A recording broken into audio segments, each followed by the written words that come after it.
Bridgewater Marina, where land ends and adventure begins.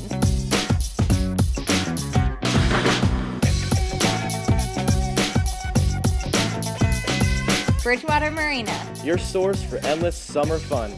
Well, Workshare, I was very happy that the state chamber, awarded me the Excellence in Economic Competitiveness Legislator of the Year award for this bill, which I've worked on for 3 years. But Workshare basically allows companies, instead of laying off our workers when economic times are bad, reducing their hours and having the state pick up not the full cost of unemployment that we usually would pay, but a portion of that. And that way we keep our workers working, we keep their skills sharp, and they retain their benefits. So it's a win-win. It'll be a win-win for our area. It'll be a way that we can attract new businesses to know that we are their partner and we'll work with them to keep our people working.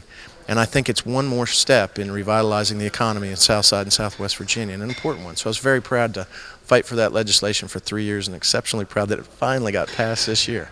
Actually, the I-73 corridor, we created a commission this year, so we will have a 2-year study commission to see how we can get that road built in partnership with North Carolina and South Carolina. So that was a bill that actually did pass. But you put in bills a lot of times that take years for them to come around and see your way of thinking. One being the economic revitalization for industrial buildings.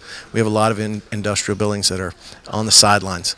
We need to put them back in service by upfitting them, retrofitting them, making them more modern, and that way they're more attractive to businesses that'll come in and use the building and hire our people, set up shop, put down roots, and that way it's not abandoned anymore with grass growing through the cracks of the parking lot, but actually cars are filling the parking lot with people that are making money, working hard, and putting a family together. So that's one of those bills that I'll be pushing more. Another one was creating a direct donation program for corporations to come in to areas like ours, schools like ours, public schools, and make donations right to those schools regarding STEM or the trades, science, technology, engineering, mathematics, those kind of courses. Maybe putting in a STEM lab and getting a tax credit from the state for doing it.